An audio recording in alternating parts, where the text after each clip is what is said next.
Hi, AWhittaker here. Let's go ahead and get going with this video. I apologize for my hair being like this. I've got a fan next to me because I don't have centralized AC in my apartment, so it is roasting right now, and I don't want to become a sweaty mess while doing this video. Also, please forgive me, I have kind of a pseudo script here that I'm going to follow because I'm terrible at coming up with answers to this off the cuff of my pants. Anyways, let's get going. As I was researching and studying for this assignment, I found that each strategy has different strengths, unique strengths, for different learning goals. For example, direct instruction excels at building foundational skills through explicit modeling, whereas cooperative learning and project-based learning promote collaboration, engagement, and real-world application. And my personal favorite is the Socratic seminar, which strengthens discourse and reasoning. Now, I'm aiming to be a fourth grade teacher, so this may not be may not be one I'm able to use in a fourth grade classroom because it's a little bit, for older students. But the reason that it resonates so much with me is because I use it in my personal life all the time. A few years ago, I was giving a nephew and a niece a ride home from Christmas dinner, and on the way home, I saw a Cybertruck, and I pointed it out and said, "Hey, look, a Cybertruck!" And both of them became extremely visceral.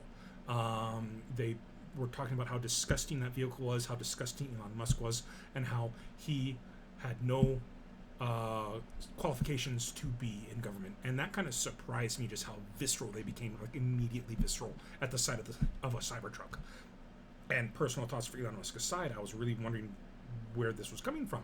And so I asked them a question. I said, okay, well, if he's not qualified, what makes somebody qualified then to be in government? What qualifies somebody to, lead a group of people to be elected into government or nominated into government? And neither of them could answer. But they sat back and thought, I don't really know. That's a good question. And they decided to go ahead and rethink things rather than just kind of sit there and just make assumptions about somebody based off of what they've heard. Moving on. So these instructional strategies are grounded in established learning theories. Direct instruction aligns closely with behavioralism. For example, breaking our argumentative writing into small steps with teacher modeling and corrective feedback reinforces correct structures before independent practice. A lot of these strategies also draw from cognitivism and constructivism. Project-based learning and inquiry reflect cognitivism by emphasizing schema building, problem solving, and information processing. Cooperative learning adds a social construct layer as students co-construct knowledge through peer interaction within the zone of proximal development. Moving on, in my future classroom, I plan to incorporate direct instruction for initial skill building in writing, followed by cooperative learning structures like jigsaw or peer revision circles to enhance feedback and accountability.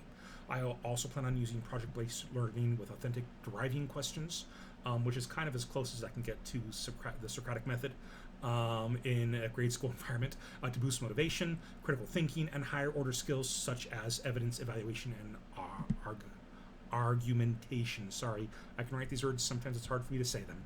Anyways, these strategies improve student achievement by providing scaffolds in practice, foster engagement through collaboration and relevance, and develop critical thinking by requiring analysis, synthesis, and reflection.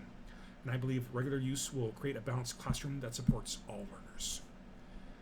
And, well, there you have it. Thank you so much for your time.